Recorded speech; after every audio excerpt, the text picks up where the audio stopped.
Josephine. I won't leave you waiting in between. Bienvenue sur le podcast Les enfants vont bien. Je suis Constance, la créatrice et l'hôte du podcast. Dans la vie professionnelle, je suis doula. J'accompagne les futures familles dans la parentalité. Mais ma vraie vie, c'est surtout celle de maman de 4 petites filles qui ont la chance d'avoir 2 mamans. Le podcast est né d'un double constat.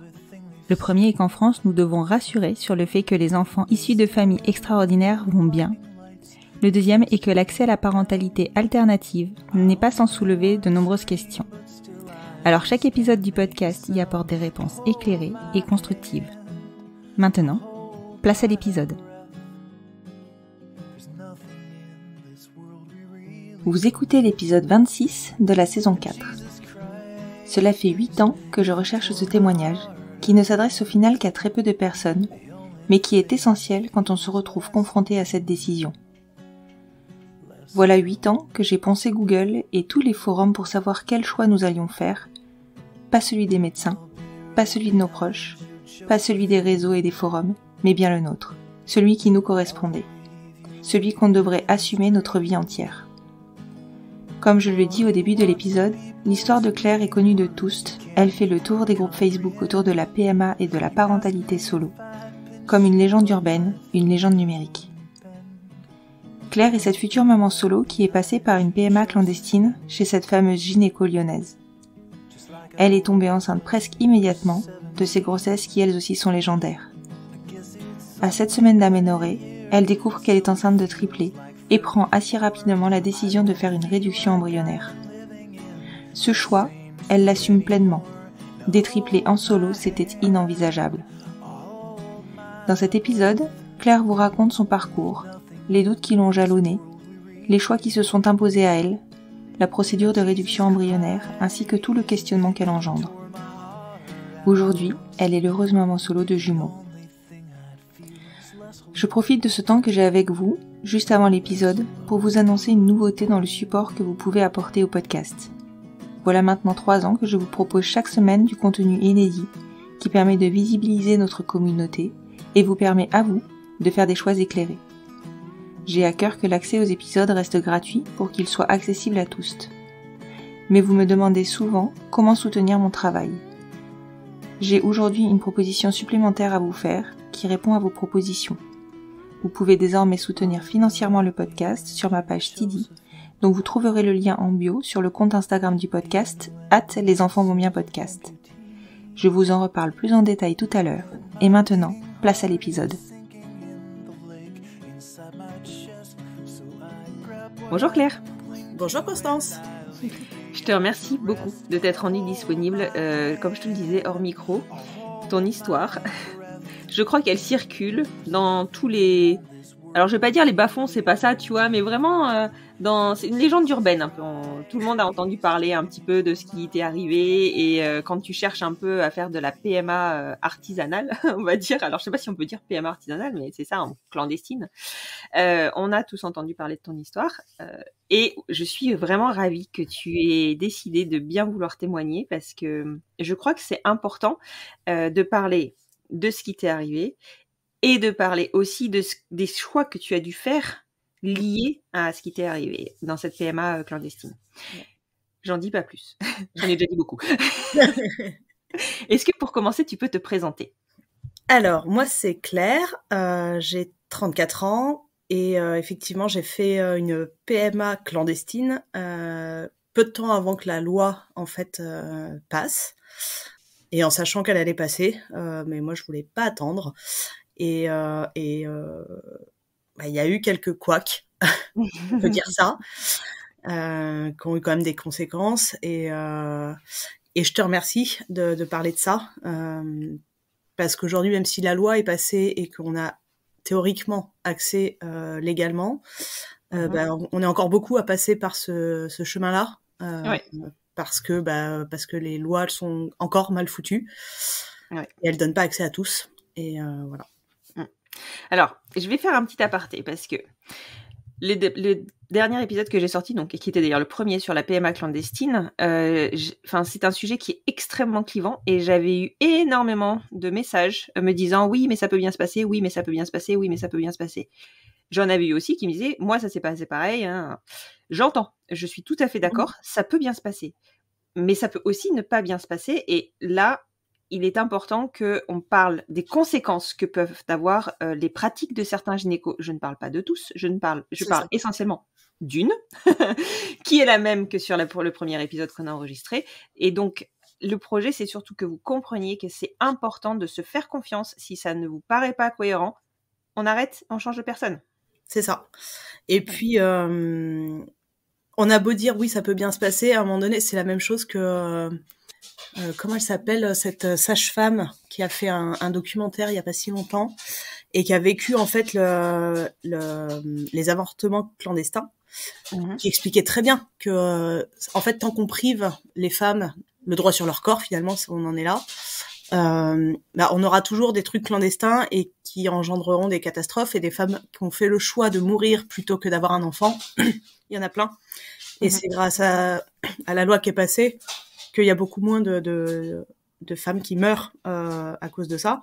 Et c'est la même chose pour l'accès à la PMA, en fait. C'est à un moment donné, laissez-nous le choix de faire ce qu'on veut de nos corps et on fera sauter ce réseau clandestin, quoi. Bien sûr. Mais tu sais que c'est là où, en fait, je pense qu'il y a un manque d'information flagrant et même de prise de renseignements de la part du gouvernement, j'aurais tendance à dire, c'est qu'ils ont été extrêmement surpris, et là ils le sont actuellement. Hein. D'ailleurs, on n'a pas encore reçu toutes les stats, mais je pense que ça va pas tarder de la part de l'Agence de la biomédecine. Mais en fait, la majorité des demandes de PMA actuellement, c'est pas des couples de femmes, ce sont des femmes seules, et ils ne l'avaient pas anticipé. C'est un délire. Ouais. C'est un délire. Fou, hein. Alors que ces réseaux clandestins, on sait qu'ils existent. Et puis je pense que le gouvernement le sait très bien et depuis très longtemps. C'est moi j'aime bien le parallèle, c'est comme la prostitution en France, elle est interdite, mais elle est partout en fait. Tu la vois de partout et le gouvernement ne fait absolument rien pour stopper ça, alors qu'il le sait, quoi. Ah oui, complètement. C'est un parallèle qui est intéressant. Du coup, est-ce que tu peux me raconter, en fait, parce que ton projet, donc, il est effectivement de devenir maman solo. Donc, toi, pour préciser ton orientation sexuelle, tu es hétérosexuelle. Et tu as fait ce choix de devenir maman solo. Comment tu y as réfléchi? Est-ce que c'est un choix qui est arrivé sur le tas, ou est-ce que c'est un choix qui était bien anticipé et que tu as réfléchi dès ton adolescence, peut-être presque? Alors, je pense que j'ai pas voulu d'enfant jusqu'à 24 ans. J'étais ferme là-dessus, je ne voulais pas d'enfant. Je pense que j'ai jamais trop adhéré au schéma de la famille nucléaire, tout ça. Ouais. Et puis je suis tombée enceinte de mon petit copain de l'époque. Et c'était pas une relation qui était partie pour être très stable. Et j'ai fait le choix d'avorter. Et donc j'ai pris une première fois les médicaments. Et en fait, un mois plus tard, j'avais un contrôle pour vérifier que que tout était parti, etc. Et le médecin m'a gentiment annoncé que j'étais toujours enceinte, que j'avais toujours le fœtus au creux de mon ventre. Et voilà, ça a été un peu le choc, parce qu'il m'a pas tout de suite dit qu'il était mort. Moi, je croyais que j'étais encore enceinte et donc hors délai. Donc un peu la panique. Et bref, et du coup, j'ai dû reprendre des médicaments. Et là, effectivement, j'ai fini par tout évacuer, et c'est là que il s'est passé un truc dans mon cerveau. Je ne sais pas quoi. Et en fait, ça a été horrible. Et je me suis dit que j'avais fait la pire erreur de ma vie et que j'aurais dû garder cet enfant et que je voulais devenir mère. Et depuis que j'ai 24 ans, c'est une obsession. Voilà. Ouais, la prise de conscience a été brutale, quoi. Un peu. Oui. C'était. Ouais. Ok. C'est vrai que je sais. Après, moi, je suis pas passée par là parce que moi, je suis en couple avec des femmes depuis très longtemps. Donc, étonnamment, ça ne peut pas trop nous arriver. Sinon, on n'en serait pas là et ce podcast n'existerait pas. Non. Mais clairement, je sais que souvent, l'avortement est révélateur de pas mal de choses.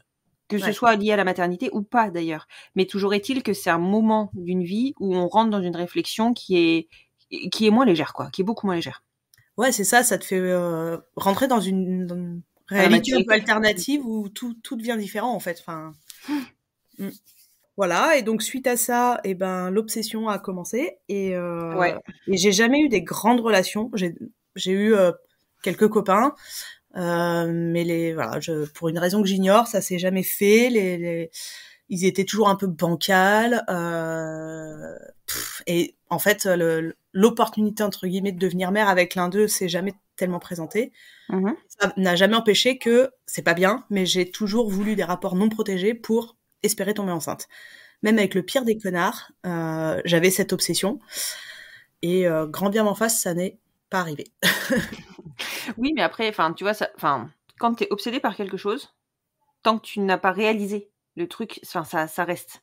Mais Et c'est ça. je comprends du coup que tous les moyens sont bons en fait pour y arriver. Ouais, c'est ça. Maintenant, est-ce que dans cette projection-là, tu aurais informé du coup le père, ou est-ce que tu te voyais déjà élever l'enfant seul? Alors, je pense que j'aurais informé, mais en disant bien, je te demande rien. Et Ouais. du coup, j'envisageais complètement, de me passer d'eux, quoi. En fait, quelque part, ce projet de maternité solo, il était certes pas dans la méthode, c'était pas le même projet, mais C'est il ça. était déjà réfléchi et mûri. Ben ça, en tout cas, je pense que mon inconscient était prêt à ça. C'est-à-dire que même s'il n'y avait pas d'intention pure et dure de finir, enfin, avec un enfant de quelqu'un seul, je pense qu'effectivement, il y avait déjà ce truc au fond de moi de j'ai pas besoin d'un mec pour élever un enfant, en fait. Ouais. Et Surtout cette s'il est bancal. particulièrement chez les bancales. Voilà. Et cette prise de conscience, elle est presque liée à ton avortement en fait. J'ai l'impression que la prise de conscience que tu as eue, c'est je veux un enfant, mais enfin moi et l'enfant quoi. Il n'y avait pas de tierce personne quoi. Pas vraiment. Mm. Pas vraiment. Et alors du coup, quand est-ce que, enfin bon, a priori, tu n'es pas retombée enceinte. C'est Non. un a priori, mais bon. Ouais, non, je suis jamais tombée enceinte. Et alors, à quel moment tu t'es interrogée et informée autour de la PMA? Alors, un peu plus tard, alors, moi, j'ai le souvenir, je devais avoir 27, 28 ans. J'ai le souvenir d'aller me promener dans le parc avec mes chiens et de me poser sur un banc, d'appeler ma mère et de lui dire, maman, si à 32 ans, j'ai toujours pas de mec, pas de perspective de faire un enfant, je ferai un enfant par quelque moyen que ce soit. Je sais pas comment, mais je le ferai. Et ça a été lancé comme ça, et je pense que je me suis même pas trop informée à ce moment-là. Mais je crois que j'y ai pas tellement réfléchi avant. C'est quand j'ai eu 32 ans, quelques temps après, je me suis dit, mais attends, j'ai 32 ans? J'avais dit à 32 ans. Bon, bah c'est parti, il faut que je me lance dans mes recherches. Et c'est là que j'ai commencé à chercher comment faire un enfant, en fait.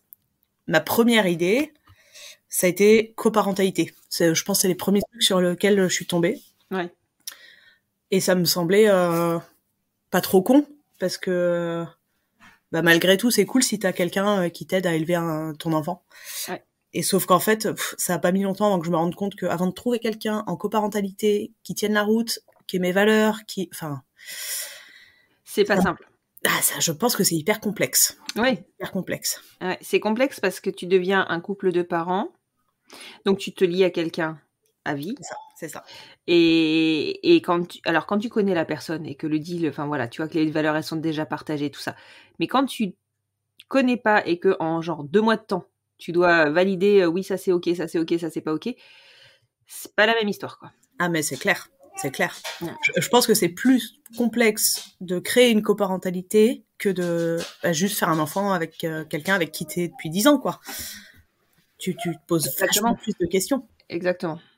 Ouais, c'est sûr. Et puis, bon, après, ça lève aussi certaines questions de rapport au couple, à l'enfant, de séparation potentielle. Enfin, tu vois, il y a des choses aussi qui se lèvent. Mais bon. C'est ça. Voilà, c'est des réflexions à mener, en fait. C'est ça. Et alors, donc, la coparentalité, tu t'es dit non. C'est ça. Et qu'est-ce que tu as trouvé comme autre option? L'autre option, ça a été trouver quelqu'un qui veut me faire un enfant sans parentalité derrière. D'accord, donc un donneur. Voilà, mais un donneur connu. Et en fait, j'ai réfléchi, j'ai trouvé un copain à moi. Et un soir, un peu éméché, je lui en parle. Et il me dit, ok, banco. Ok. Oh, cool. Sauf que alors lui était déjà papa et voulait pas du tout redevenir papa. Mais en fait, très rapidement derrière, j'ai essayé de le recontacter pour en discuter, pour quand même, voilà, en reparler de façon claire. Et puis il me répondait pas trop. Et puis bon, tu vois, il y a eu un peu une espèce de latence là où je me suis dit, non mais en fait, si t'es même pas sérieux sur ce point-là, on va jamais y arriver. Même si tu deviendras pas le papa, si même pour pour l'insémination pure, tu me réponds pas quand je t'appelle, on va faire comment en fait? C'est ça, c'est compliqué. Donc là, je me suis dit, non bon, c'est pas la bonne solution non plus. Et là, j'ai pensé à un autre copain qui est homosexuel. Et donc, on a reparlé coparentalité. Et c'était un copain avec qui j'ai des valeurs communes, avec qui je m'entends très bien. Et en fait, il me dit, vas-y, je suis chaud grave. Moi, il était en fin de relation avec son mec de l'époque. Et en fait, ça a tout complexifié. Et puis, on en parlait, je l'appelais, on en parlait. Il disait, mais détends-toi, enfin, il n'y a pas d'urgence. Ben oui, mais bon, moi j'ai 32 ans, je veux avancer dans le projet, quoi. Et c'est pas en parlant une fois tous les 6 mois qu'on va avancer. Et donc j'ai pris rendez-vous chez une première gynéco pour faire un premier examen, parce que j'avais compris qu'il fallait faire des examens, etc.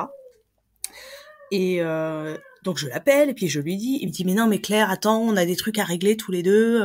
Avant de faire un enfant, il faut qu'on règle nos trucs perso. Et là, je me suis dit, non, mais en fait, t'as pas compris. Moi, c'est maintenant que je veux un enfant. C'est ça, ça fait 6 ans que j'y réfléchis. Ah, mais c'est ça fait des années que j'y pense. Je vais pas attendre de faire 10 ans de psychothérapie pour... Et puis t'es qui pour me dire que j'ai besoin de travailler sur moi-même, en fait. Et là, je me suis dit, non, en fait, vous me saoulez, les mecs. Je vais faire ça sans vous. Et je pense que c'est à peu près à ce moment-là que j'ai trouvé le groupe Facebook de Maman Solo et le groupe Cryos. Et là, j'ai halluciné. Je suis allée sur le site de Cryos et j'ai vu qu'il y avait un catalogue de mecs qui donnaient leur sperme. Et ouais, et tout est parti de là. Et c'est devenu clair, en fait. C'était, je le ferai toute seule et je vais trouver les solutions pour le faire toute seule. Ouais. Et tu les avais, les solutions. Puisque... Et ben là, ouais, donner sur un plateau, quoi. C'est ça, exactement. Enfin, tu t'avais plus qu'à faire ton choix et à trouver la gynéco, ou la gynéco. Parce que t'avais pas envisagé, par contre, une PMA à l'étranger. Je l'ai très vite exclu parce que, financièrement déjà. Quand j'étais dans la région lyonnaise, quel que soit le pays où je voulais aller, c'est beaucoup d'heures de route. Et tu dis, putain, enfin, j'ai très vite lu les témoignages de toutes les nanas. Moi, me taper 8 heures de route tous les 2 jours pour aller faire les examens, faire l'insémination. Enfin, il y a des nanas qui font ça pendant des années, mais voilà, moi, ça me paraissait compliqué. Et en fait, très vite, j'ai compris qu'il y avait la PMA clandestine. Et qu'il y avait des gynécos qui acceptaient de faire venir les cuves de sperme dans leur cabinet pour que ça se passe en France. Et quand j'ai vu qu'il y avait une gynéco à 40 minutes de chez moi, autant te dire que... T'as pris le téléphone. J'ai pris le téléphone et j'avais rendez-vous une semaine après. Dingue. Je vais juste faire une parenthèse par rapport au fait que, à l'époque, ça s'appelait PMA clandestine. Maintenant, alors, c'est en cours de validation et d'organisation, mais certains cabinets gynéco commencent à faire des tests et à avoir le droit de pratiquer de la PMA. Ouais. Et à pratiquer de la PMA. Alors, c'est en phase de test, encore. Mais globalement, les sécos étant surchargés, ils devraient à terme, je sais pas à quel terme, mais moyen terme, on va dire, ouvrir la PMA à certains cabinets gynéco. Ah ouais, et en accord, en faisant venir... Non, avec des donneurs français. Avec des donneurs français, ouais. Ouais, en faisant venir, en récupérant dans les sécos les dons, en fait. Ok. Voilà. Donc, bon, après, je veux pas vendre du rêve. Je sais que je sais que certaines sont déjà en parcours via des cabinets tests. Donc, voilà. Bon, ça avance un petit peu. Ça avance. Bon, après, attention, c'est pas légiféré. Enfin, si, c'est légiféré, mais c'est pas encore... c'est un test, quoi. Ouais, c'est ça. C'est pour ça, c'est le test. Voilà. Donc, je referme cette parenthèse. À l'époque, ça s'appelait donc bien une PMA clandestine. Et donc, tu as rendez-vous une semaine après. Ce numéro, il passe un peu de la main à la main. T'avais eu des échos autour de cette gynéco ou pas du tout? Alors, effectivement, j'ai mis j'aurais dû regarder, pour savoir quel était mon premier message sur ce groupe, mais je pense que j'ai fait un message en demandant les coordonnées de cette gynéco de Lyon dont on parle. Et on m'a dit, faut demander à Cryos, c'est Cryos qui envoie les coordonnées. C'est vrai. Mais en parallèle, j'ai reçu des MP, des messengers là, avec les contacts. Oui. Ah oui, ça se donne pas sur le forum, mais ça se donne en privé. En gros, le jour où j'ai appris ça, j'avais les contacts de la gynéco, quoi. Donc, c'est aussi hyper facile. Ouais. Et donc, en fait, t'as pas eu à faire ta sélection de donneurs et à passer par Cryos pour pouvoir avoir ton rendez-vous. T'as pu aller plus vite, quoi. C'est ça. Et donc, du coup, est-ce que tu avais eu des retours sur cette gynéco déjà ou pas du tout? Pas à ce moment-là. D'accord. Je pense que j'avais pas fouiné non plus que ça. Oui. J'étais droite dans mon projet, là, c'est par là. Rendez-vous gynéco, on y va. Et puis, encore une fois, il y a des personnes avec qui cette gynéco, ça se passe bien, et puis qui ça se passe pas bien. Donc, bon, oui. Voilà, c'est comme ça. On va avancer sur ton histoire. Et alors, ce premier rendez-vous? Tout de suite, je me rends compte qu'elle est spéciale, quand même. Elle est très particulière. Il faisait hyper froid dans son cabinet parce que tu comprends, c'était un peu le Covid et attends, c'était donc 2020, ça devait être genre février, mars 2020, comme ça. Et elle ouvrait tout le temps les fenêtres, mais en portant le masque sous le nez, hein. Mais faut ouvrir les fenêtres parce que les gens ils sont stressés avec le Covid, d'accord ? Certes. Mais il fait -2 là. mais il fait un peu -2 dans ton cabinet quand même, meuf.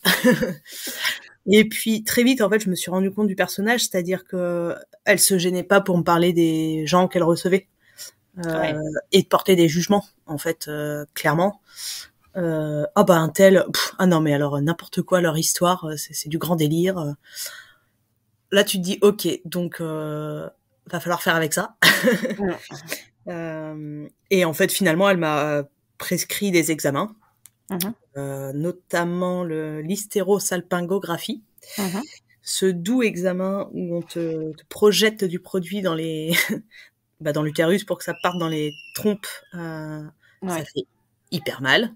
Alors, tant mieux pour celles qui ont rien senti, mais moi j'ai bien jonglé. Et jusque-là, j'étais dans un projet d'accouchement physio, tout ça. Et là, je me dis, mais attendez, les contractions, ça va être ce genre de truc. Ouais. Bon, non, c'est fini, l'accouchement physio, je peux plus en entendre parler. Bref. Et t'es sous hormones, hein, pendant un accouchement. Non, mais. Ça change tout, hein. Ouais. Allez, ça m'a fait flipper, si tu veux, sur l'instant. Ah bah oui, je comprends. Je me suis dit, mais mon Dieu, mais dans quoi je me lance? Voilà. Et du coup, donc, l'hystéro, plus examen sanguin à un certain moment du cycle. Et j'avais rendez-vous avec elle quelque chose comme 15 jours après, en fait. Enfin, j'ai dû la rappeler une fois que j'avais tous les examens. Et tout était nickel chez moi. Donc, littéralement, j'étais dans toutes les normes qu'on peut avoir. Tout allait très, très bien. Et donc, elle a commencé à me dire, ok, tout va très bien. Maintenant, est-ce que vous voulez une stimulation ou pas? Ah, c'est pas elle qui elle te demande, en fait. En gros, elle me demande, mais elle me dit... Oui, si vous voulez que ça booste un peu, effectivement, une stimulation, ça aide un peu, vous aurez quand même plus de chance. Banco, moi, j'ai pas 10 000 € à passer dans ma PMA. Vas-y, je la fais, la stimulation, quoi, si tu me dis que ça va augmenter mes chances. Voilà. L'erreur était là. En fait, tout dépend de la stimulation. Et tout dépend de la surveillance de la stimulation. Alors, elle m'a bien surveillée, hein. Mais elle, tout au long du parcours, elle m'a affirmé que ça ne marcherait pas, que les taux étaient pas suffisants, que l'endomètre était pas de la bonne taille, que les follicules grossissaient pas comme il fallait. Le jour de l'insémination, elle m'a dit ça ne marchera pas. Ah dis donc, en plus super pour le moral, quoi. Voilà, c'était pas ouf. Alors là, je suis allée un peu vite, mais en gros, le cycle suivant, on a commencé. Les piqûres dans le ventre, etc.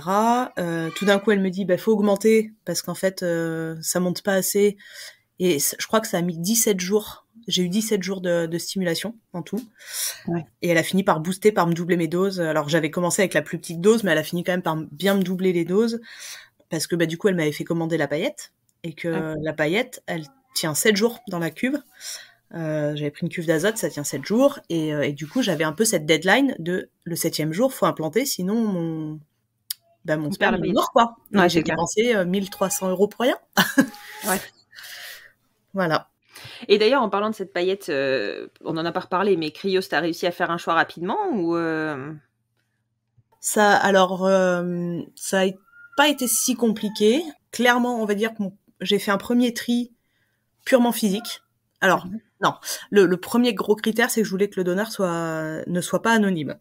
Moi, je D'accord. voulais offrir la possibilité à mon enfant, s'il le souhaite un jour, rencontrer le donneur, entrer en D'accord. contact. Donc ça a été le premier critère. Le deuxième critère, c'était caucasien, parce que je suis partie du principe que moi, je suis toujours sortie avec des mecs caucasiens et que moi, je suis blonde aux yeux bleus, tant qu'à faire. Ça me ferait kiffer d'avoir un petit blond aux yeux bleus, quoi. Et ensuite, voilà, j'ai sélectionné donc, il y a pas mal de photos, en fait. Il y en a plein qui sont avec photos. Donc, j'ai choisi une photo, 2 photos, 3 photos, 4 photos qui me plaisaient. Et ensuite, je suis allée décrypter tout le profil du donneur. Et en fait, le critère qui m'a permis de décider, c'est la génétique. Parce qu'on a toutes les infos génétiques du donneur. De quoi sont décédés les parents, les grands-parents, etc. Ah oui. Et j'ai sélectionné celui où il y avait rien. Genre, que dalle, ils sont tous morts de vieillesse, tranquille. Ouais. Il n'y avait pas de cancer, il n'y avait pas d'AVC, il n'y avait pas d'Alzheimer, voilà. Entre Oui, les ça deux compte. derniers, voilà. Entre les deux derniers, c'était celui qui avait rien que j'ai choisi. Ok. Oui, ça compte. Non, enfin, je pense que c'est effectivement peut-être un des critères les plus importants. Enfin, en tout cas pour moi, ça aurait été un des critères les plus importants, je pense. Le côté maladie et génétique. Enfin, voilà. C'est-à-dire, quitte à choisir, tu vois, Mais bien sûr, on te laisse le choix. Je veux dire, à un moment donné, voilà, t'aurais pas le choix, tu le ferais pas. Là, tu l'as. Exactement. Et donc, 7e jour de cuve pour la paillette. Ouais, c'est ça. Insémination. Ben ouais. Du coup, 48 heures avant, elle me dit de déclencher. J'étais chez une copine, pour la petite histoire, on était dans son jardin autour d'un grand feu de joie. Et c'est elle qui m'a fait ma dernière piqûre pour déclencher. Et on s'est dit, voilà, c'est peut-être le premier jour du reste de ma vie. Et donc, je suis allée 2 jours après, donc à 11h, 36 heures, je crois, après, faire l'insémination. Et donc, c'est quand même un grand moment où elle sort la paillette, la petite paille là, de sa grande cuve. Et elle te dit, réchauffez-les, mettez-les sous le bras. Franchement, juste l'image de te dire, tu te mets du sperme sous le bras à réchauffer, c'est du délire. C'était quand même un peu du délire. Oui. Et puis, c'était parti, insémination. Et encore une fois, elle me dit, vu les taux, on n'y croit pas trop. Hein. Donc, voilà. Mais au niveau de ton suivi, t'avais combien de follicules matures? Ah, si je dis pas de bêtises, alors, follicules matures, j'en avais au moins 3 ou 4. Mais j'avais plus d'une dizaine de follicules. De chaque côté. De chaque côté, ouais. Et 3 ou 4 matures, ouais. C'est risqué. Et en fait, à aucun moment, elle ne m'a dit, potentiellement, ça fait des grossesses multiples. Et c'est au moment de la stimulation qu'en fait, j'ai demandé beaucoup d'aide aux filles sur le groupe de Maman Solo. Il y en a quand même quelques-unes qui se connaissent très très bien en taux, qui connaissent bien le jargon et qui ont commencé à me dire, attention, elle est réputée pour faire des grossesses multiples. Elle gère très mal ses taux. Clairement, là, t'es bien, en fait. Tes taux sont très hauts, même. T'as tant de follicules. Ils peuvent encore maturer jusqu'à la fin. Ouais. Méfie-toi, quoi. Et sauf que moi, j'étais dans le process, quoi. Ouais. J'étais dans le process. Je pense que je réalisais pas trop. Je pense que j'ai été assez naïve, en fait, sur le truc, en me disant, de toute façon, moi, je vais avoir un enfant. Ça va marcher du premier coup. Et je me suis mis bille en tête là-dessus, en mode, j'en aurai un. Oui. Je pense que j'ai pas trop réalisé ce qui se passait. Oui. Et puis, c'est vrai que sur une première tentative, tu te rends pas compte, en fait. Même si t'as de l'aide des gens autour, toi, tu te dis oui, et puis en plus, t'as envie de croire qu'elle sait ce qu'elle fait. Mais complètement. Donc tu te rends pas trop compte. Je pense que c'est à force de faire des essais que tu commences à comprendre, à dire les taux, à savoir décrypter tout ce jargon. Mais c'est ça.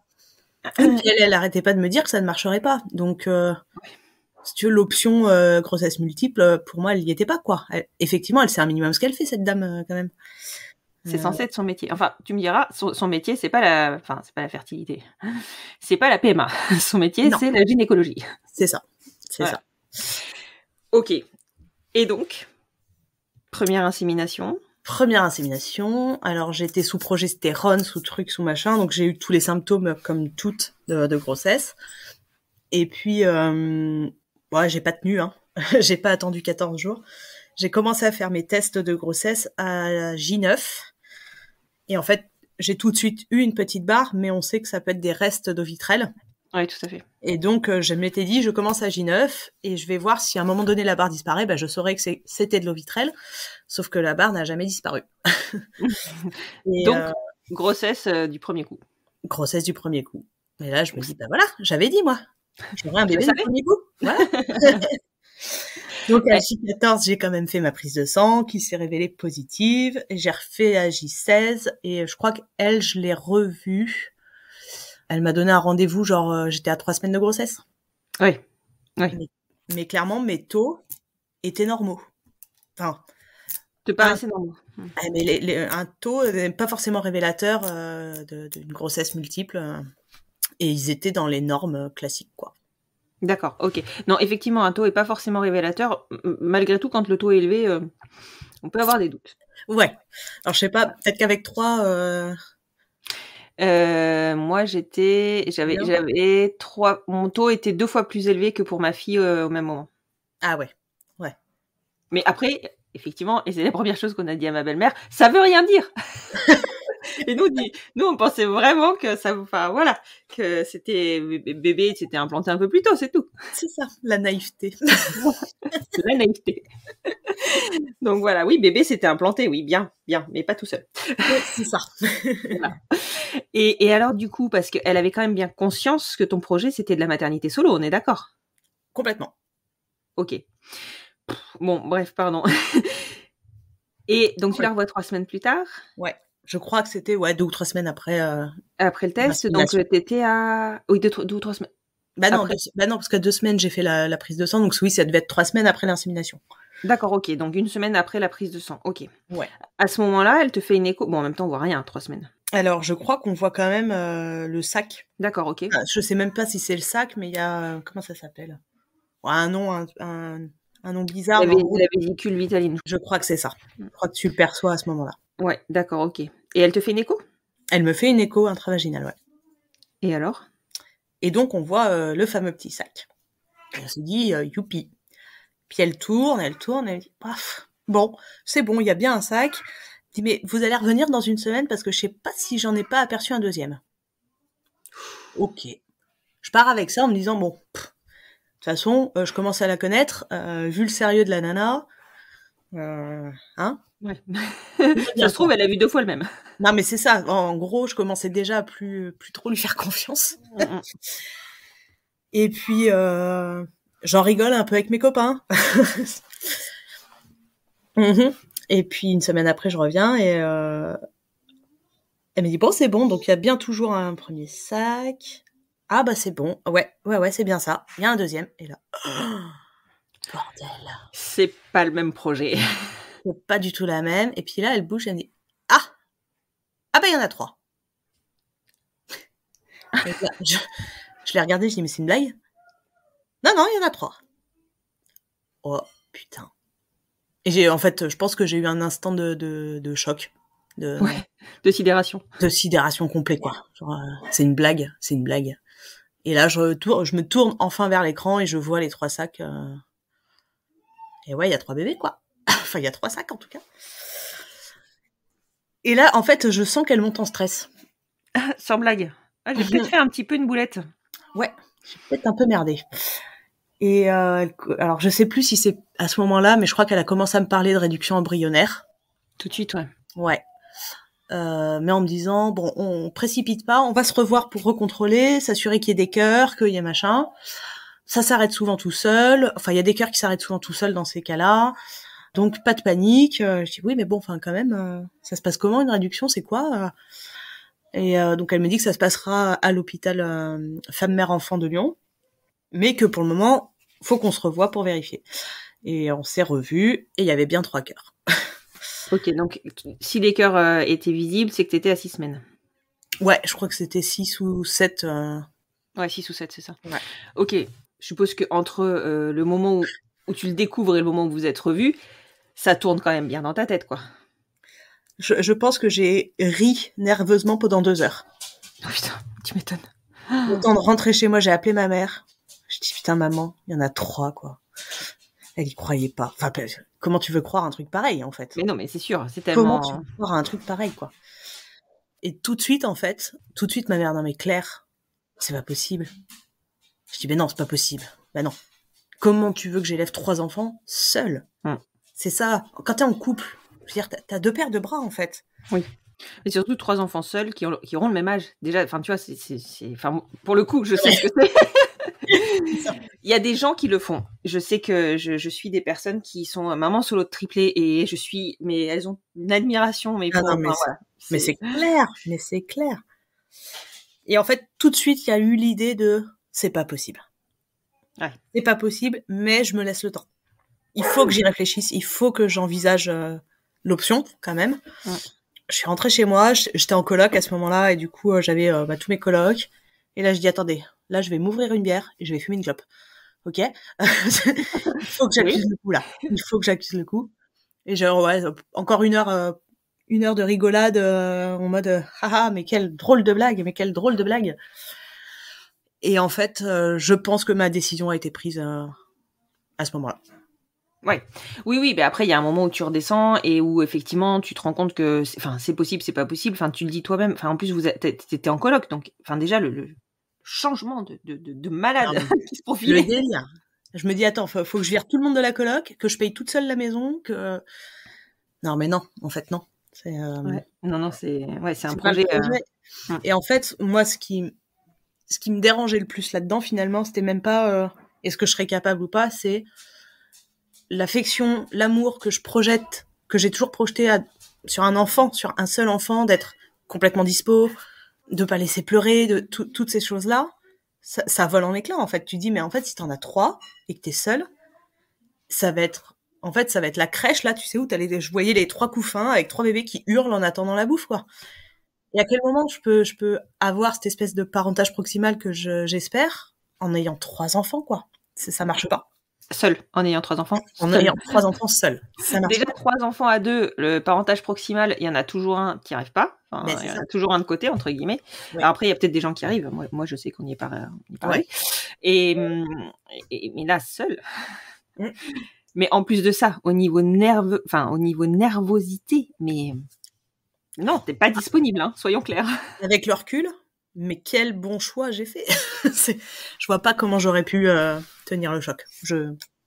Bon, en tout cas, elle te laisse, enfin, tu te dis, et t'as le bon réflexe de te dire, je me laisse le temps, parce qu'en vrai, tu l'avais le temps, parce qu'une réduction, ça se fait pas dans les premières semaines. Et non. Et c'est ça, voilà, c'est l'angoisse, et c'est ça que je trouve hyper important de savoir, parce que en fait, enfin moi, c'est ce qui m'a été, c'est clairement ce qui m'a fait faire le choix de ne pas réduire. Ah ouais? Ouais, en fait, de sentir les bébés bouger, de cohabiter avec jusqu'à la 16e semaine, non, c'est pas possible. Et puis bon, on racontera l'après, mais c'était... Et en fait, moi, mon choix, il s'est fait à, je dirais, à 12-13 SA. Donc là, j'ai dit, non, je réduis pas. Je peux pas, en fait. Ils sont là. Mais ouais, je comprends. Pardon, j'ai mis la charrue avant les bœufs. Ouais. Donc, je suppose que quand tu la revois, et que donc tu vois les cœurs et que les 3 cœurs vont bien. Alors, on sait très bien que surtout sur les grossesses multiples, jusqu'à 12 semaines, même 15 semaines, ça peut encore tout basculer. Tout peut arriver, mais qu'est-ce qu'elle te dit là? Elle t'en parle de cette fameuse réduction, enfin? Voilà. Et vraiment donc, dans le détail, j'entends. C'est ça. Donc, en fait, ce qu'elle m'explique, c'est que une réduction, ça se fait pas avant 11-12 semaines de grossesse, et que elle va me faire un courrier pour le gynéco de l'hôpital de Lyon, voilà, et que il faut que je prenne rendez-vous pour parler réduction avec eux. Je saurais pas te dire si elle m'explique un peu plus en détail, je suis même pas sûre, Mais par contre, ce qui est très clair, c'est qu'elle me dit, bon, alors là, il va falloir assurer nos arrières. Donc, on va dire que vous avez été en Espagne, vous avez fait une insémination en Espagne, et que c'est moi qui ai récupéré votre dossier derrière. Bon. Ok. Et là, bah oui, en fait, vas-y. Tu vois. Couvre-toi. Bah vas-y, parce que de toute façon, j'ai pas le choix. Moi, je peux pas avoir 3 bébés. Il faut que ça marche, quoi. Faut que ça passe. Je te raconte pas le stress d'arriver face à un médecin. Tu viens le voir pour faire, enfin, une réduction embryonnaire, et t'arrives avec un énorme mensonge sur la façon dont ça a été fait, quoi. Là, tu te dis, mais s'ils captent, ça se trouve, ils vont refuser. Enfin, Je sais pas si... Enfin, c'est sûr qu'à ce moment-là, tu te dis ça. Je suis pas sûre qu'ils auraient refusé. Par contre, je pense que c'est pas la première. Et je pense qu'elle est connue. et ben non. Parce qu'à ce moment-là, elle me dit, enfin, quand, donc, au rendez-vous où elle me fait le courrier, elle m'explique que, elle me dit, ah ben dis donc, c'est la période, parce que j'en ai d'autres, là. Elles en ont 3 aussi. Et puis là, juste avant vous, j'en ai vu d'autres, elles en ont 4. Et tu te dis, mais putain, mais c'est pas possible, mais c'est une vaste blague, en fait. En fait, t'es nulle, quoi. T'es mauvaise. Ouais. T'es mauvaise. Comment tu fais pour faire des grossesses multiples à répétition comme ça, quoi? Ouais.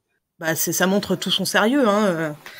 Bien sûr. Je me rappelle une fois, je rentre dans son cabinet. Elle travaille que sur fiche, elle a pas d'ordinateur. Et puis, elle commence à écrire, elle avait une nana au téléphone, elle commence à écrire, en fait, la nana, je pense, lui donner des taux. Donc, elle note dans le carton. Je lui dis, c'est pas le bon carton, c'est le mien, ça. C'est mon carton, là.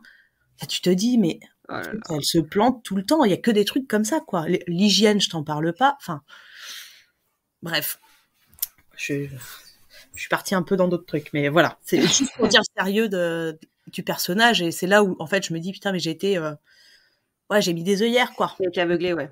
Par le projet. Mais, enfin, on en parlera peut-être plus tard, mais pourquoi personne ne dénonce cette femme? Parce qu'elle nous permet d'accéder à la maternité. Ouais, mais dans quelles conditions, quoi? Bah ouais, mais tu vois, alors après, j'ai pas cherché plus loin, mais si le gynéco suivant, il est à 4 heures de route, c'est pas la même, parce que faut faire des allers-retours pour les échos, le comptage de follicules, etc. Là, elle était à 40 minutes, quoi. Ouais, mais bon, une stimulation, c'est pas rien, c'est pas neutre, hein, pour le corps. T'imagines si elle surstimule systématiquement? Enfin... Ouais. Ben, moi, après, c'est là où je me dis, c'est aussi ma faute, parce que j'aurais pu dire non, et je l'ai pas fait.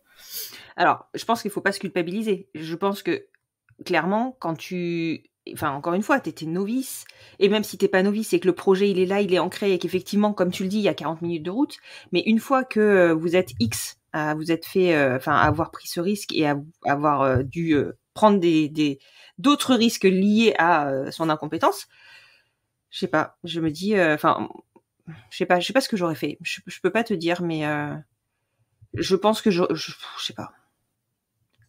Je pense que je me serais dit, j'aurais pas été à l'aise avec le fait de dénoncer, mais en même temps, je me dirais, c'est pour protéger les autres, quoi. Alors, la dénonciation, entre guillemets, elle se fait sur les réseaux. C'est-à-dire que dès que quelqu'un met un message en parlant d'elle, je peux te dire que toutes celles qui y sont passées mettent un gros trigger warning, attention, quoi. Attention. Je discute encore avec une nana qui est encore en parcours avec elle. Je lui ai dit, méfie-toi. Méfie-toi, ne lui fais pas confiance concernant les taux. Tu vas plutôt demander sur le groupe à un tel et un tel qui s'y connaissent grave, qui ont toutes les compétences en fait pour analyser tes taux. Mais si elle te dit tes taux sont pas bons, les follicules et l'endomètre, le machin, ça va pas, demande aux filles. Parce qu'en fait, ben voilà quoi, elle fait des grossesses triples, quadruples. Ouais. À un moment donné.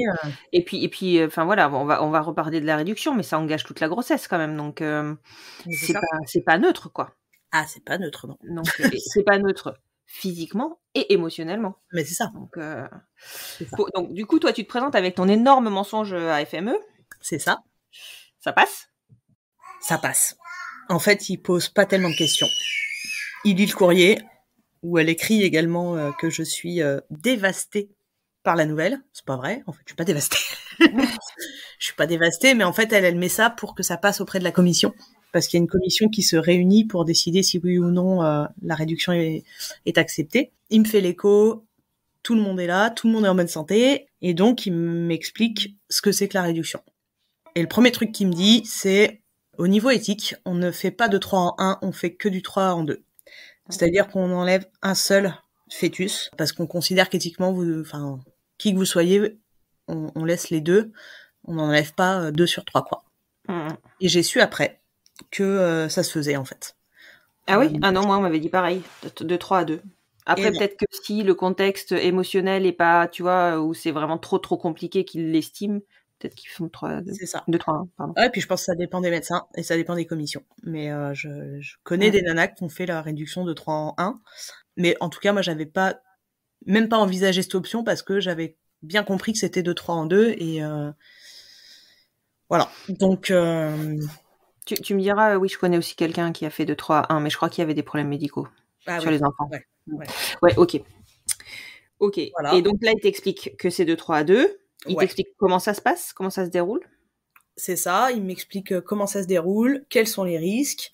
Donc ça se fait entre 11 et 12 semaines, pas avant parce que on attend toujours au cas où la nature fasse son choix. C'est-à-dire qu'il y ait un embryon ou plusieurs qui se stoppent. Et que de toute façon, il faut qu'il soit d'une taille suffisante puisque c'est comme pour une amniosynthèse. En fait, il va passer par le ventre avec une grande aiguille pour aller injecter le produit létal directement dans le cœur du fœtus. Donc, il faut quand même qu'il y ait un minimum de taille pour pouvoir le faire.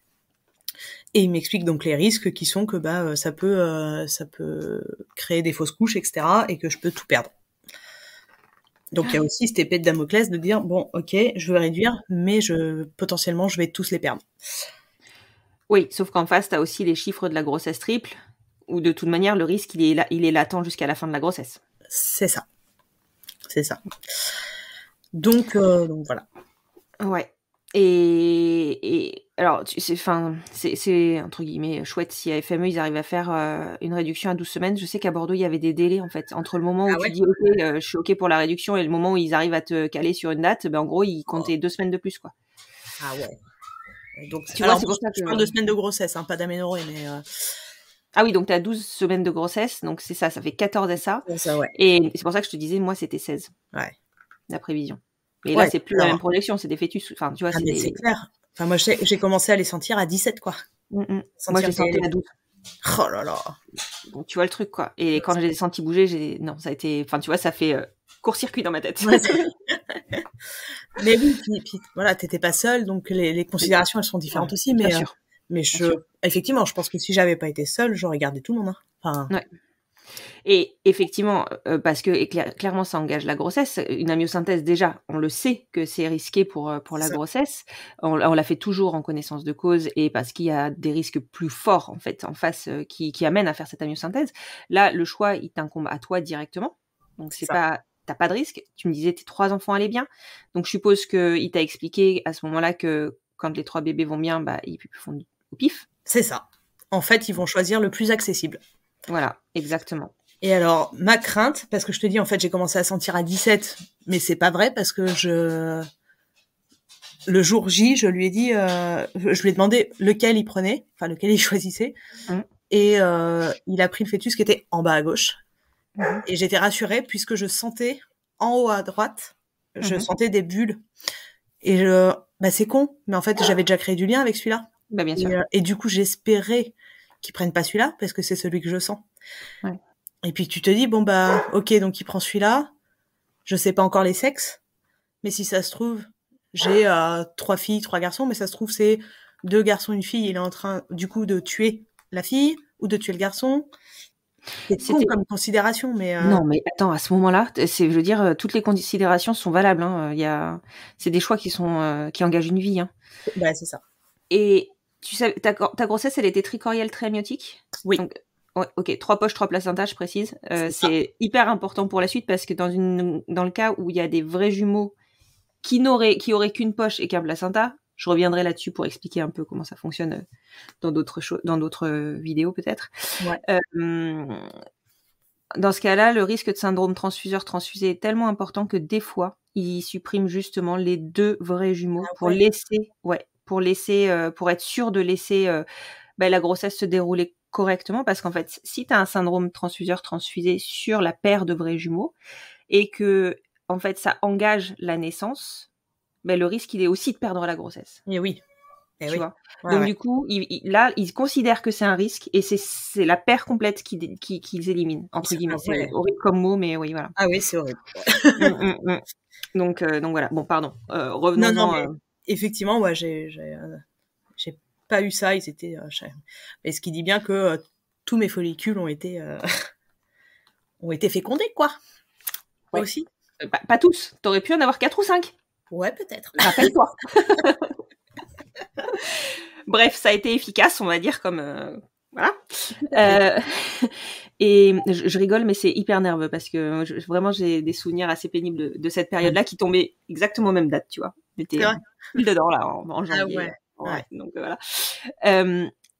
Une fois que donc lui t'a expliqué le geste, comment ça se passe que toi t'as acté ta décision, comment ça se passe? Tu t'es passé en commission, tu dois signer quelque chose, t'engager Non, ou non, c'est purement oral. Alors il y a un rendez-vous psy obligatoire pour en discuter. Alors j'ai eu super peur aussi parce que je me suis dit si ça se trouve, malgré tout la psy est liée à eux. Est-ce que je peux lui parler vraiment du truc ou est-ce que je me tais Et finalement, elle a même pas abordé en fait tellement la question.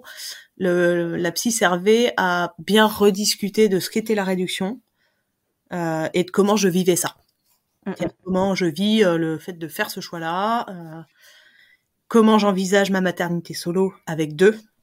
Donc c'était un rendez-vous finalement très sympa. Mais donc ça c'est obligatoire dans leur projection. Et puis je crois que j'avais un autre rendez-vous avec une sage-femme, mais alors je sais plus trop. Non mais oui. C'est pas bien important finalement. Enfin voilà. Et est-ce qu'à ce moment-là, il t'explique parce que moi en fait, moi au moment où on m'a parlé réduction, j'en avais entendu parler, mais enfin tu vois le truc où c'est plus de l'imaginaire qu'autre chose. Et je m'étais dit ok à 4-5 semaines, hop ils prennent une seringue, ils aspirent l'œuf et puis c'est fini. Non mais oui. Voilà, ça c'est ce que je croyais. Et en fait, donc après ils m'ont expliqué effectivement comment se déroulait la réduction, mais une fois qu'ils ont injecté le produit létal au fœtus, moi je m'étais dit ok, mais comment il faut comment pour l'aspirer quand il fait 15 centimètres. Et toi ils t'ont expliqué en fait, effectivement, la question que je me suis posée, c'est-à-dire pour moi, c'était il sortait un moment, en fait. Genre, une fois qu'il est mort, on l'évacue. Comme pour une fausse couche. Mais pas du tout.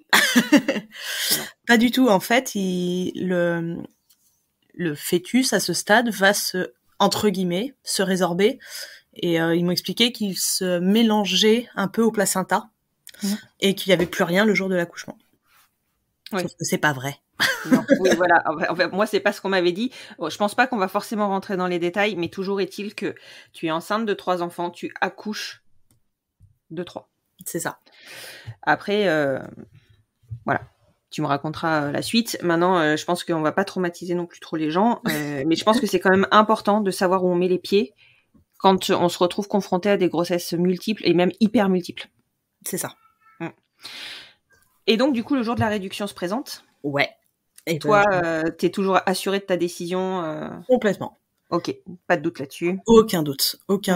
Je suis impatiente parce que jusque-là, c'est difficile en fait d'investir 2 bébés sur 3. Je savais pas. En fait, je l'ai su au moment où il a fait l'acte, lequel il a enlevé, lequel il a arrêté.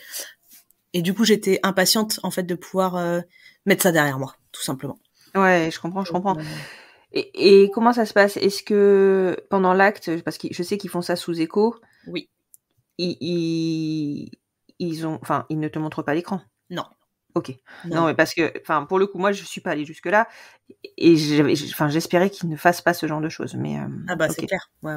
Je pense qu'ils l'ont laissé au moment où en fait ils font comme une micro-écho avant le geste, où ils regardent de nouveau, tu vois, au cas où il se soit passé quelque chose dans les, quelques jours précédant l'intervention. Mais ensuite, t'as un champ stérile, puisque de toute façon, il faut on n'est pas au bloc, mais il y a quand même une salle qui est un minimum stérile, etc., puisqu'ils injectent quand même une aiguille dans le ventre. Donc, bien sûr. Donc, soi-disant, ils endorment le ventre.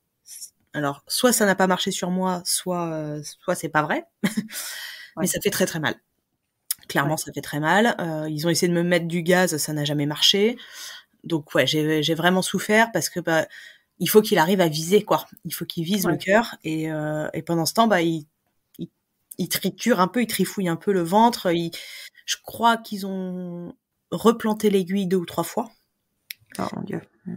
Ouais, franchement, le passage... Alors, autant le passage du ventre, ça va, mais c'est le passage où là, tout d'un coup, on sent bien que c'est l'utérus. Ouais, quand ça touche à l'utérus, c'est douloureux. Franchement, c'était horrible. Et une fois qu'il a trouvé l'emplacement, ça a été hyper rapide. C'était fini en 10 secondes, quoi. Voilà. Et puis ensuite, on m'a remonté en chambre, puisqu'il n'y a pas d'anesthésie, il n'y a rien. Et j'ai eu un contrôle écho, parce qu'en fait, il y a un grand risque à ce moment-là de perdre un ou plusieurs.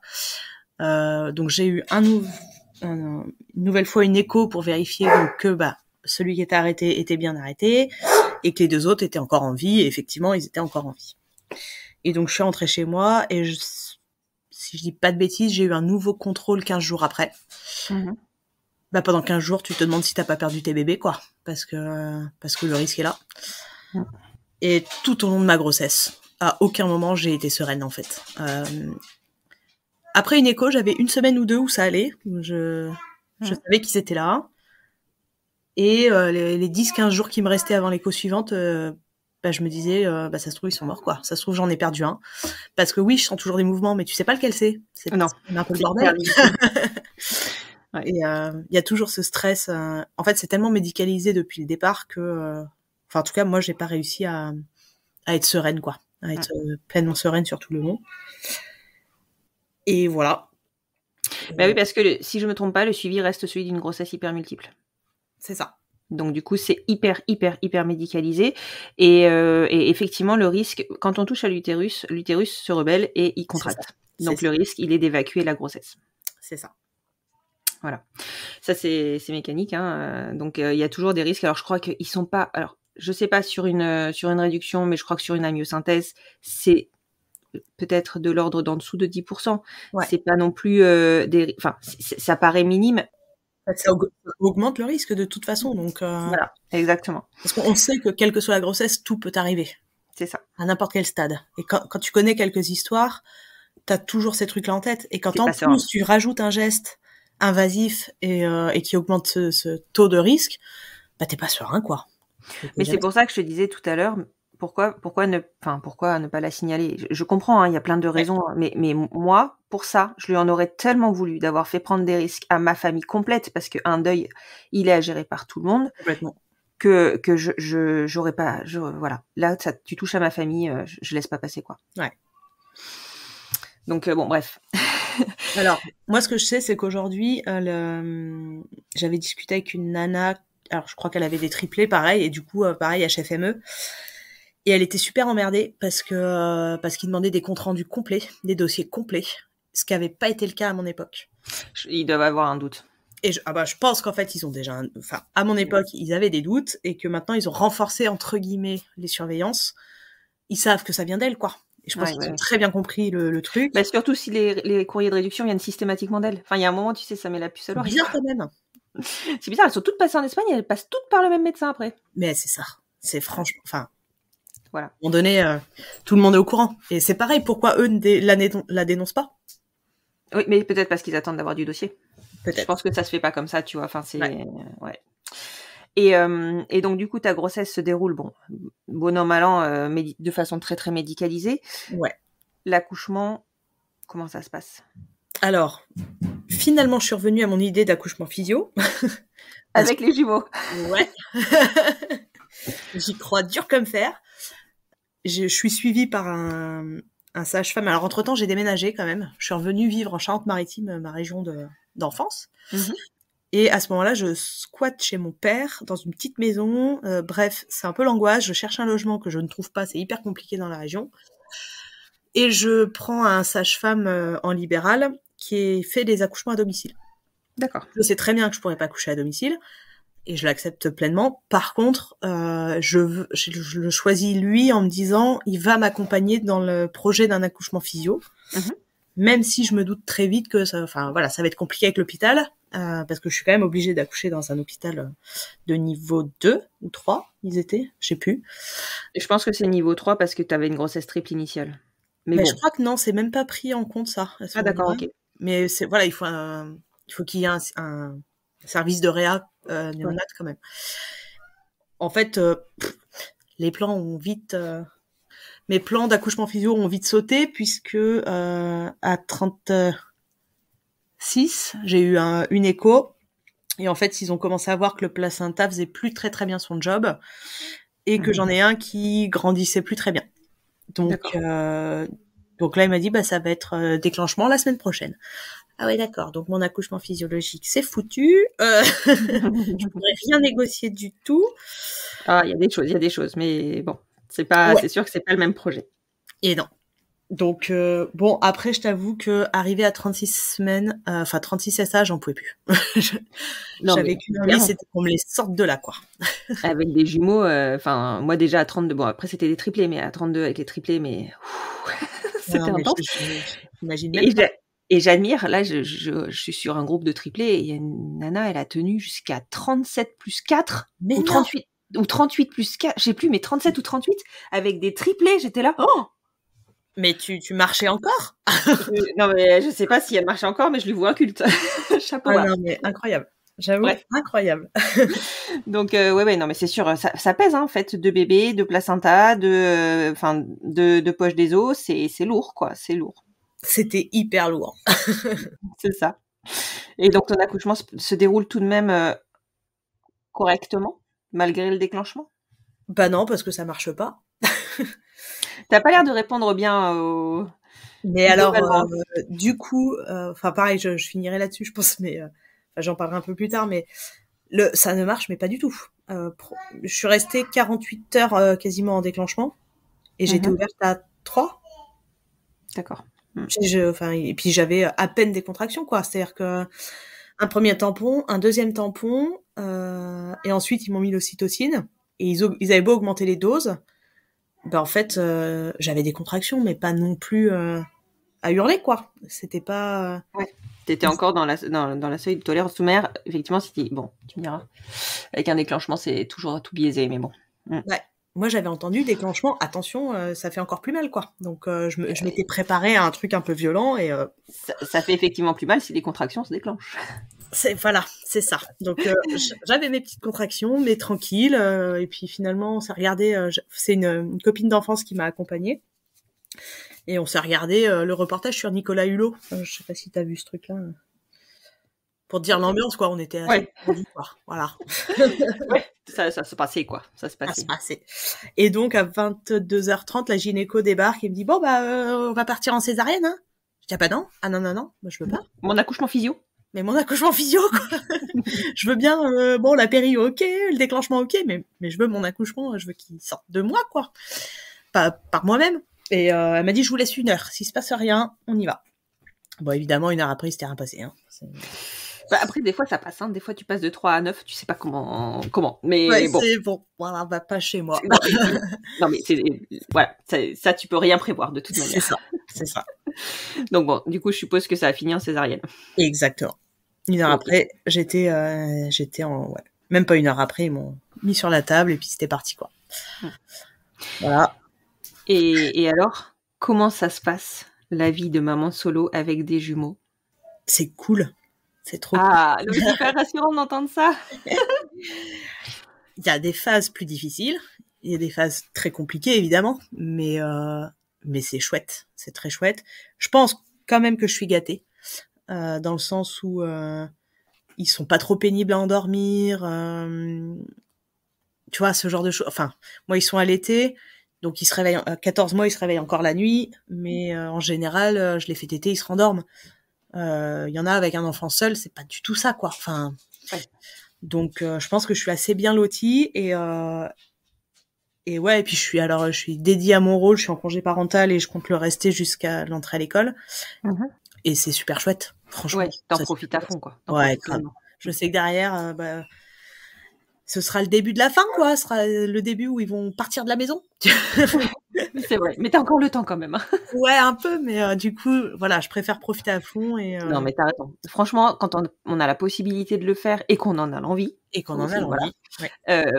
Ouais, faut pas hésiter. Bien sûr qu'il y a des considérations financières. Bien sûr qu'en France, on n'est pas du tout bien encadré et bien soutenu quand on veut prendre un congé parental.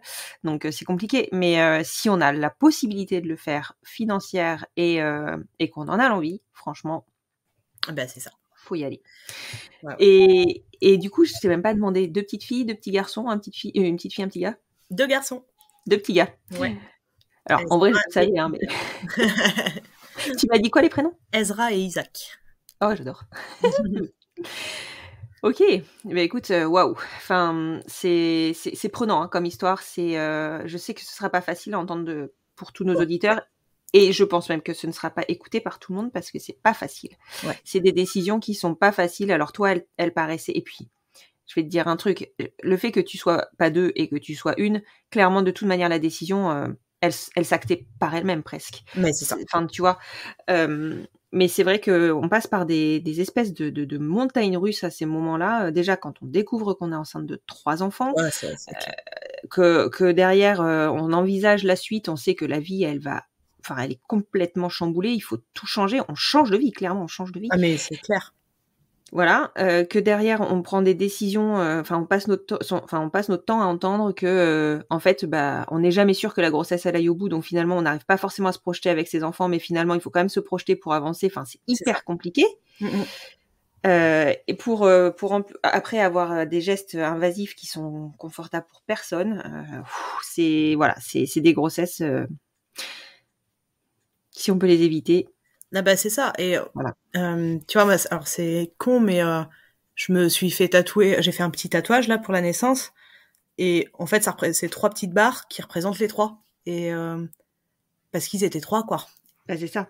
En fait, c'est ça que moi je me suis toujours dit et qui m'a fait me conforter à moi dans ma décision. Ouais. Et il n'y a pas de bonne décision, il y a votre décision. Alors, votre décision est la bonne. Clairement, ça il faut rester. D'accord. Voilà. Mais moi, je me suis dit, je sais que à vie, je me dirais à chaque fois que je vois les 2, il m'en manque un. C'est ça.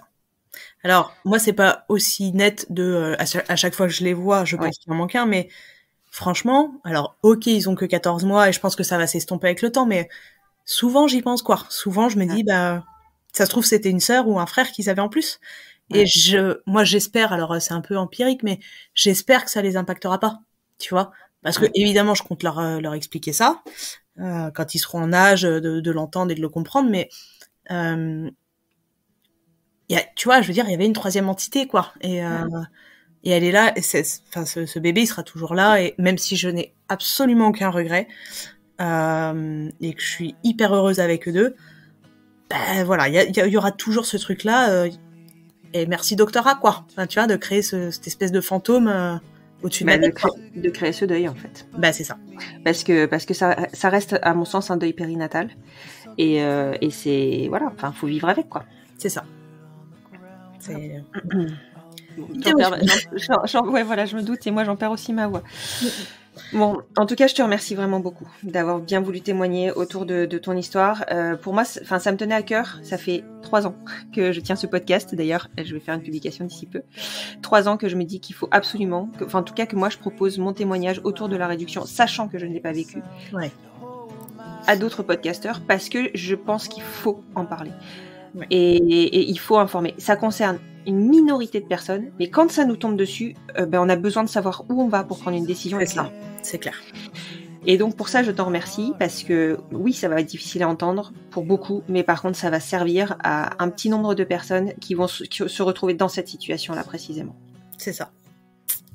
Merci en tout cas pour ton podcast, qui est d'utilité publique. Je t'en prie, merci, ça fait plaisir. Et puis écoute, je te dis à très bientôt. À bientôt, Constance.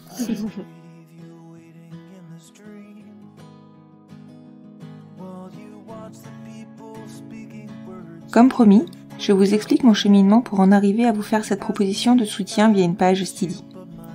Depuis quelque temps, je réfléchis à comment rentabiliser, si l'on peut dire, le temps investi dans le podcast. Pour être très transparente avec vous, j'y passe presque la moitié de mon temps de travail chaque semaine, soit 20 heures. Ce temps-là est totalement non rémunéré. Les publicités, en début et en fin d'épisode, couvrent une centaine d'euros par mois. J'essaye de trouver le temps de prospecter auprès d'entreprises et de créateurs pour leur proposer d'entériner leur inclusivité en soutenant le podcast, mais je ne vais pas vous mentir, vendre mon travail n'est pas mon point fort. Et puis, Steady m'a contacté en me proposant une formule qui me permettait de ne pas nécessairement avoir à proposer du contenu supplémentaire pour les abonnés. Parce que vous l'aurez compris, je n'ai pas du tout le temps ni l'inspiration pour créer des épisodes dédiés. Cela viendra sûrement, mais sur le moment c'était inenvisageable. J'arrive à la limite de ce que je peux produire bénévolement. Alors j'ai rebondi sur cette proposition, et surtout sur vos propositions de soutien financier. Sur ma page Tidy, vous trouverez plusieurs formules de soutien, des plans mensuels et annuels, dont un adapté aux plus petites bourses. Je vous propose de soutenir consciemment le podcast en fonction de vos possibilités. J'ai tout de même pu vous proposer quelques contreparties, notamment celle de pouvoir diffuser un message personnel. Je vous laisse aller découvrir tout cela. Le lien de la page se trouve en bio de mon compte Instagram @lesenfantsvonbienpodcast et je vous le mettrai ce mois-ci régulièrement en story. Vous pouvez aussi le trouver sur mon site internet www.surleportdelalune.com. Votre soutien, quel qu'il soit, est précieux et je vous en remercie infiniment.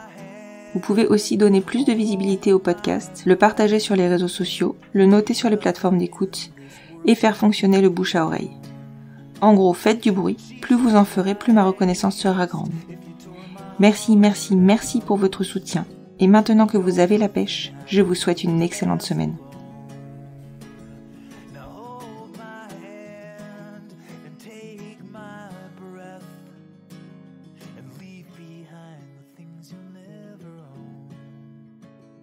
Jesus Christ, please tear my heart out so I wanna feel a little less alone, less alone.